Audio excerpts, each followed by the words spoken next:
You know that specific kind of panic you get at the end of the month? Oh, I think I know the one you mean.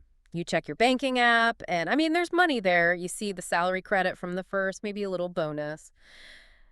The numbers look objectively fine. Right. On paper, you're solvent. Exactly. But then you look at the credit card bill that's due on the 5th, the rent that's coming out on the 7th, and that quarterly insurance premium you completely forgot about. And suddenly the numbers don't feel so fine anymore. It's the cash flow crunch. It feels worse than a crunch. It's a mystery. It's looking at a decent income and thinking, I earn way too much to feel this broke. That is the universal paradox of modern finance, isn't it? We have become very, very good at earning money and, frankly, terrible at managing the timing of it. Which is exactly why we are here. Welcome to the deep dive. I'm the one sitting in the back of the class with my hand permanently raised, trying to figure out how to turn a paycheck into actual tangible wealth. And I'm here to help you map that out. Today isn't just a casual conversation about saving a few rupees, though. No. We have a very specific job to do. We do. Today, we are going back to school. Specifically, we are tackling the NISM Series-X-A certification. The big one. For everyone listening, this is the Investment Advisor Level 1 exam. If you want to legally, professionally advise people on their money here in India, this is your gateway. It is the bedrock. It's the foundation of everything, and we're starting at ground zero. Chapter 1, Introduction to Personal Financial Planning. Now, I've read the chapter, and I'll be honest, it's dense. It's very dense. It's full of lists and definitions. My goal today is to stop looking at this as a textbook and start seeing it as a manual for real life. That is absolutely the right approach, because the exam, it doesn't just test your memory of a definition. It tests your understanding of why we do this in the first place. Okay, so what's the roadmap for today? We need to cover the core concept of financial planning, the role of the planner, the scope, which is massive, by the way. It looks huge. It is. Then we'll touch on asset classes, and finally, the regulatory execution models. And we are going to do it strictly by the book, no skipping. All right, let's dive in. Section 1.1, the concept of financial planning. The text defines it as ensuring a household has adequate income or resources to meet its current and future expenses and needs. To me, that sounds a little bit like spend less than you earn. Is it really more complex than that? Oh, it's much, much more complex. Think about the structure of your life. Yeah. Your life is linear, right? It moves forward day by day. Yeah. But your expenses are lumpy. Lumpy, I like that. It's the best word for it. You earn a salary every 30 days. That's a rhythm. Your electricity bill is monthly. Your groceries are weekly. It's predictable. Okay. But your car insurance is annual. Your child's college tuition is this massive spike that happens once in 18 years. Your retirement is a 20 or 30-year period with zero income. Those are the lumps. So the problem isn't necessarily the total amount of money over a lifetime. It's managing the timeline. It's the mismatch between the smooth income and the lumpy expenses. Correct. Financial planning is the mechanism of streamlining. It's the process. We take your income, your expenses, your assets, and your liabilities, and we rearrange them so that those lumpy expenses don't completely bankrupt you when they arrive. So it's about creating a surplus today to build assets for tomorrow's lumps. That is the core of it. Creating assets. Okay, theory is fine, but I need a human being to pin this on. The text introduces us to a case study, a guy named Vinod. I want to spend some real time with Vinod because, honestly, I feel like I am Vinod. All right, let's profile him. Let's put him on the table. Vinod is 40 years old. He's doing well for himself. He earns Rs 2 lakhs a month. And he saves Rs 40,000 of that. Now, I did the math. That's a 20% savings rate. In my book, Vinod is a hero. He's doing better than most. He pays his home loan, his car loan. He puts money in tax-saving funds, bank deposits, mutual funds. He has life insurance.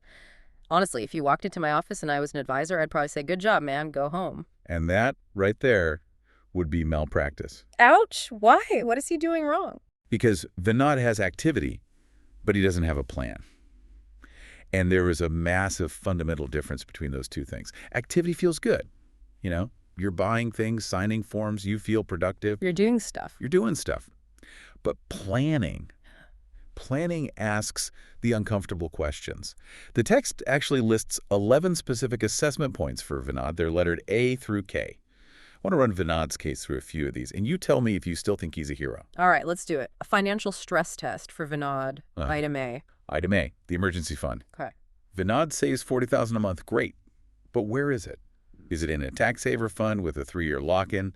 Is it in an equity fund that's down 15% this year?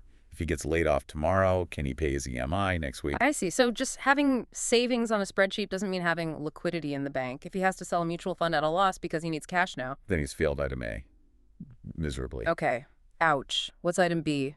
Item B, life insurance adequacy. Vinod has insurance. He pays the premium every year. He ticks the box. But the planner doesn't just ask, do you have insurance? The planner asks, is the cover amount enough? What do you mean? If Vinod dies, his 2 lakh a month income stops. Forever. Does the insurance payout replace that income for his family for the next 15 years?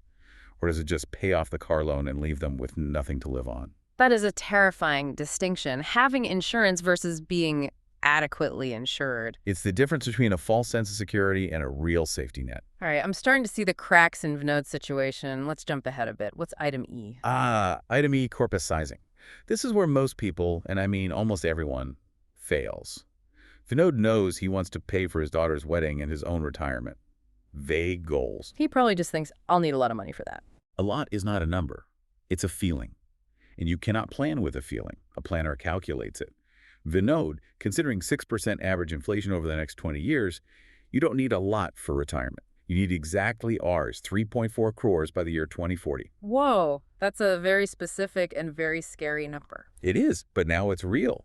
And that leads immediately to the very next point, item F, doesn't it? Savings adequacy. Correct. Once you have the target number 3.4 crores, you can work backward. Is that RS 40,000 a month he's saving actually going to get him there? Probably not. The math might say, no, Vinod, based on reasonable market returns, you actually need to be saving Rs 65,000 a month starting today. And that's a moment of sudden panic for Vinod. He walked in thinking he was doing great, and now he realizes he's 25,000 rupees short every single month.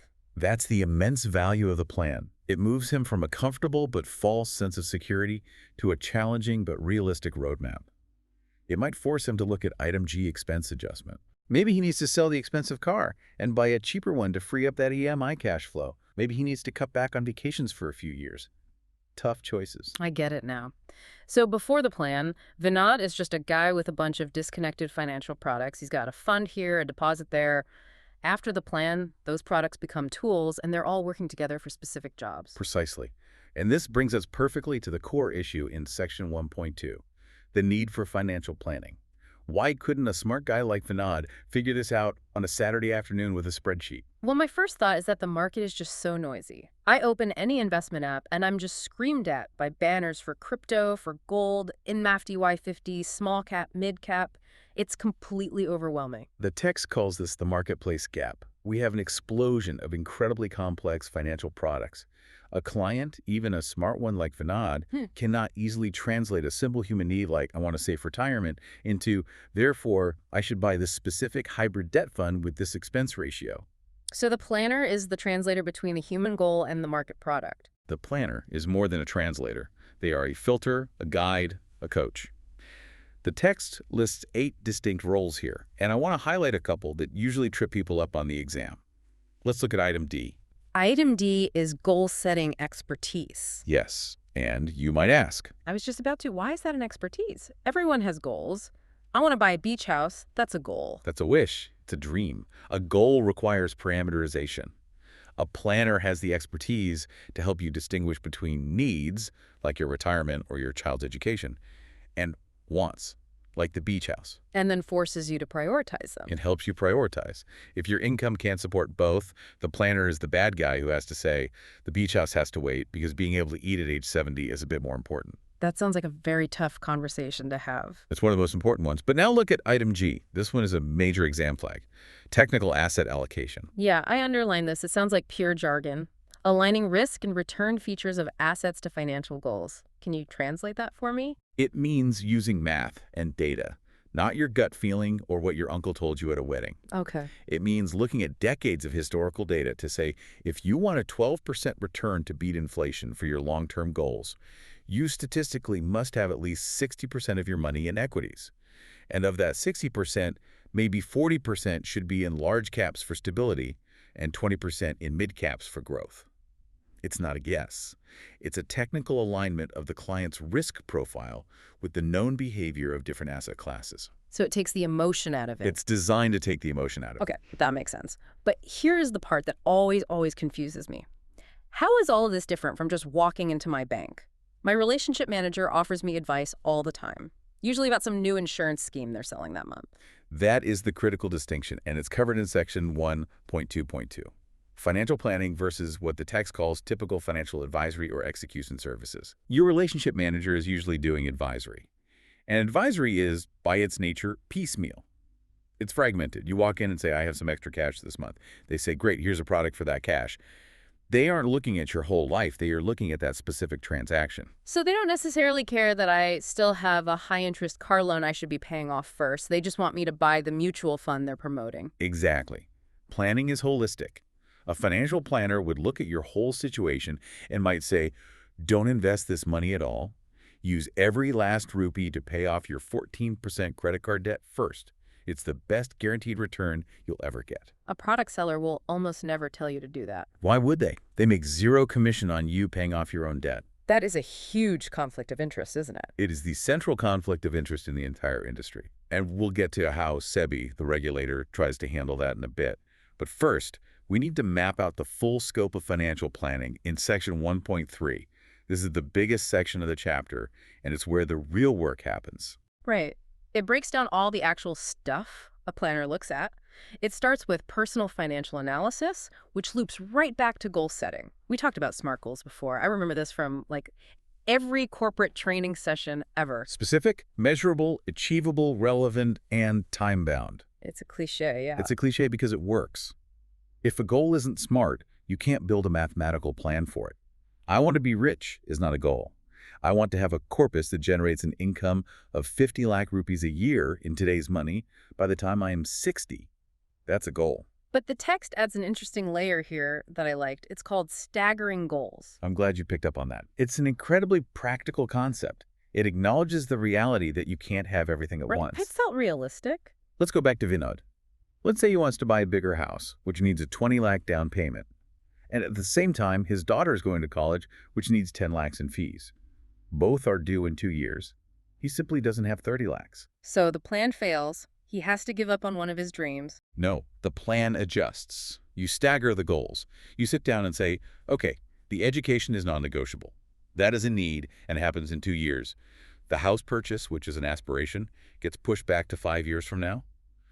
You prioritize the critical over the aspirational and create a timeline that's actually achievable. You make trade-offs. Maybe postpone the big international holiday to fund the down payment sooner. Exactly. It's a series of conscious trade-offs. The text also mentions a common trap related to retirement planning. It says people rely way too much on their PF and gratuity. This is a national epidemic in India. People log into their Provident Fund portal and see their balance and think, wow, 50 lakhs, I'm rich. My retirement is sorted. And it's not. They completely forget two things. First, inflation. That 50 lakhs in 20 years might only have the purchasing power of 15 or 20 lakhs today. Second, longevity. People are living much longer. That 50 lakhs might need to last you 30 years. The scope of planning emphasizes that these statutory savings are a great start, but they are rarely, if ever, enough. Okay, so after goals, the text moves to cash flow management and budgeting. We joked about this in the intro, the mismatch. This is absolutely vital. And a budget isn't just a list of, I spent 500 rupees on coffee this month. That's just tracking. A budget is a forward-looking timing tool. Section 1.3.2 highlights that you can be solvent, meaning your assets are greater than your liabilities, but still be illiquid. No cash now. No cash now. And what happens when you don't have cash now? You swipe the credit card. You rely on high-cost, short-term borrowing. The planner's job is to create a budget that smooths out those cash flow bumps so you don't have to. Speaking of credit cards, that brings us to debt management, Section 1.3.4. The text splits debt into good and bad. I feel like I've always been taught that all debt is bad. That's a common misconception, but in finance it's more nuanced. Good debt is debt that allows you to acquire an appreciating asset. The home loan. A home loan is the classic example. You pay interest to the bank, yes, but in exchange, you gain an asset that, historically, grows in value. It also saves you from paying rent, which is a pure expense. So what's bad debt? Bad debt is borrowing for a depreciating asset. Like a new phone or a car. A car loan is the perfect example. The moment you drive it off the lot, it's worth less than you paid for it. So you're paying interest to the bank while the asset itself is losing value every single day. You are literally burning money at both ends of the candle. Wow. A planner's role is to counsel clients on this, to help them differentiate. If you are borrowing at 14% on a personal loan to go on a holiday, that is a financial emergency in the making. Okay, this is really clear. Let's move to the next section, 1.3.5. Investment planning and asset allocation. There is a term here I really want to drill into, the top-down approach. Yes, stick a pin in this. Yes. Flag this for the exam. Most people, almost all retail investors, invest bottom up. Meaning they hear a tip from a friend or see something on TV, buy Tata Motors, buy HDFC Bank. They pick the individual stock first. Exactly. They start at the bottom with the specific security. A planner, a professional works top down. So what's step one for them? Step one is the big question. How much of your total investment should be in equity, how much in debt, how much in gold, and so on? That is asset allocation. Okay. Step two is, within equity, which type? Large cap for stability or mid cap for growth. Step three, the very last step, is which specific scheme or stock should I buy to fill that bucket? So the stock picking is the last thing you do, not the first. It is. And academic studies have shown that step one, the asset allocation decision, determines something like 90% of the variance in your portfolio's returns over the long term. The stock picking is secondary. That is completely counterintuitive. The entire financial media world is built on stock picking. Because allocation is boring. It doesn't make for exciting television, but allocation is what saves you from catastrophic losses when the market crashes. Got it. Okay, next up is section 1.3.6, tax planning. The text has a very simple line. Post-tax return is what matters. It's simple math, but so many people ignore it. If you earn a 7% return on a fixed deposit, but you are in the 30% tax bracket, your real take-home return is only 4.9%. Now, what if inflation that year is 6%? You're losing money. You are losing purchasing power, your money is growing, but the price of everything else is growing faster. You are getting poorer by keeping money in the bank. Wait, can you walk me through that again? I'm gaining money, but I'm losing power. Imagine you have 100 rupees. A loaf of bread costs 100 rupees. Next year, due to 6% inflation, that same loaf of bread costs 106 rupees. Okay. Your bank gives you 7% interest, so you have 107 rupees. You feel good. But then the government takes its tax, roughly 2 rupees on your 7 rupee gain. You're left with 105 rupees. And the bread costs 106. I can't afford the bread. You can't afford the bread. That is why understanding post-tax, post-inflation returns, what we call the real rate of return, is absolutely critical. That is a very depressing but very helpful example. Okay, let's jump to section 1.4, assets, liabilities, and net worth. I think most listeners understand what an asset is, but the text makes a really important distinction between physical and financial assets. It does, and this is particularly important in the Indian context. We have a deep cultural love affair with physical assets, real estate, and gold. My parents' entire financial plan. And they have benefits, they have intrinsic value, you can touch them, they feel real, they can be a good hedge against inflation. But the drawbacks, from a planner's perspective, are severe. The biggest one is that they are illiquid. Meaning you can't sell them quickly for cash? Not just that. You cannot sell one bathroom of your house if you need 5 lakhs for a medical emergency. You can't slice off a corner of your gold biscuit. It's all or nothing. They also have large ticket sizes and a lack of regulation. And financial assets are the opposite. Mostly. Financial assets are things like shares, bonds, mutual funds, bank deposits. They're claims on future income. Their key advantages are that they are highly divisible. You can sell exactly 10,000 rupees worth of a mutual fund if that's what you need. Precisely. They are, for the most part, highly regulated and very liquid. You can get your money in a day or two. This flexibility is crucial for proper planning. This all builds up to the concept of net worth. Yes, and you need to memorize this formula for the exam. It's simple, but it's the ultimate financial report card. Net worth equals total assets minus total liabilities. So everything you own minus everything you owe. That's it. You can have a very high income and a very low or even negative net worth if you're a high spender with lots of debt. You can have a modest income and a very high net worth if you're a diligent saver and investor. Your income is what you make. Your net worth is what you keep. It is the truth. That's powerful. Okay, we're heading into the home stretch here. Section 1.5, the financial planning process. The text lists 6 specific steps. Does the order matter? The order is everything. It's a logical progression. You cannot recommend a product, which is step 4, before you've gathered the client's data in step 2. It would be malpractice. Okay, so let's walk Vinod through it really quickly. I'm Vinod. What's step 1? Step 1, establish and define the client-planner relationship. I would say, Vinod, I'm your financial planner. This is the scope of what I will do for you. This is how I get paid. This is what I expect from you. We sign a contract. Clarity and transparency from day 1. Okay, we've signed. What's step 2? Step 2, gather client data, including goals. I'd say, Vinod, I need everything. Your bank statements, your loan documents, your insurance policies, your investment statements.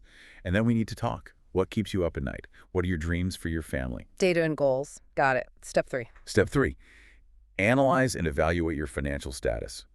This is where I go into a dark room with a calculator and a lot of coffee. I crunch the numbers. I calculate your net worth, your savings rate, your insurance gap, all of it. I'm looking for the strengths and weaknesses. And step 4 is where you come back to me with the solution. Step 4, develop and present financial planning recommendations. I'll come back and say, Vinod, based on my analysis, here's the plan. You need to increase your savings by X amount. You need to buy a term insurance policy for Y amount, and we need to reallocate your investments like this. Step 5 is the boring part, I assume, the paperwork. Step 5, implement the recommendations. Yes, it's filling the forms, executing the trades, buying the policies. This is where the plan moves from paper to reality. And finally, step 6. Step 6, monitor the recommendations. Yeah. This isn't a one-time event. I'll tell you, Vinod will meet every 6 months to review the plan, check our progress, and make adjustments. Because life happens. You get a raise, you have another child, the market changes. Life is dynamic. The plan must be too. It's a loop, not a straight line. That makes perfect sense. Okay, finally, section 1.6, financial advisory and execution. This gets into the legal side of things. SEBI. The Securities and Exchange Board of India, they are the market watchdog. And the core conflict they are trying to solve in this space is the one we touched on earlier, commission versus fees. If I am a distributor selling you a product, I earn a commission from the company that makes the product. So I am naturally tempted to sell you the one that pays me the highest commission, not necessarily the one that is best for you. That's the distributor model, which the text comes execution-only services, Model B. Correct. Their primary role is distribution. Model A is the opposite. It's the fee-only model. In this model, the planner charges you, the client, a fee for their advice. And they take 0 money from the mutual fund company or the insurance company. 0. This structure is designed to align their interest with your interest. If they give you bad advice, you can fire them and stop paying the fee. Their loyalty is to you, not the product manufacturer. And the text mentions RIAs. What does that stand for? Registered Investment Advisors. This is a crucial designation. Flag this for the exam. If you want to legally use the title Investment Advisor in India, you must be registered with SEBI. And as a general rule, RIAs are bound by regulations to be fee-based and cannot accept commissions on the products they recommend. It's a fiduciary standard meant to protect the investor from conflicts of interest. So as a regular person looking for help, if I walk into a financial professional's office, the first thing I should ask is, how do you get paid? That is the single most important question you can possibly ask. Do I pay you directly for your advice, or does the product company pay you a commission for selling this to me? The answer to that question tells you everything you need to know about where their loyalties lie. Wow, we have covered a lot of ground. From the emotional stress of that end-of-month cash flow crunch, all the way to the legal definitions of a SEBI Registered Investment Adviser. We've built the foundation. We've taken our case study, Vinod, from just being a guy with a basket of products to a man who now has a strategy for life. That's the journey of financial planning. So for the listener who is actually studying for the NISM exam, what are the, say, top 3 or 4 big takeaways from Chapter 1 they absolutely must know? Okay, exam focus. Number 1, understand the fundamental difference between piecemeal advisory, which is product-focused, and holistic planning, which is goal-focused. Got it. Number 2, you must memorize the 6-step financial planning process in the correct order. They will test you on the sequence. Okay, order matters. Number 3, master the net worth formula assets minus liabilities, and understand the concept of the real rate of return, which is your return after tax and after inflation. And number 4. Know the definition of technical asset allocation, the idea that your allocation decision drives your returns, not just your stock picking. Perfect. And for the listener who isn't taking the exam, who just wants to start fixing their own finances after hearing all this, what's their first step? I'm going to give you a piece of homework. Calculate your net worth tonight. And don't guess. Open a spreadsheet or use a pen and paper. On one side, list every single asset you own and its current value. Your bank balance, your investments, your PF, your car, your house. On the other side, list every single liability. Your credit card balance, your home loan, your car loan, any money you owe anyone. And then do the math. Then do the math. Assets minus liabilities. If the number is negative or much lower than you thought, well, that's not a point of failure. That's your starting line. That's day one of your financial plan. A little homework to end the session. I love it. This has been the deep dive into personal financial planning. We'll be back next time to crack open the next chapter. Until then, keep planning. And stay invested.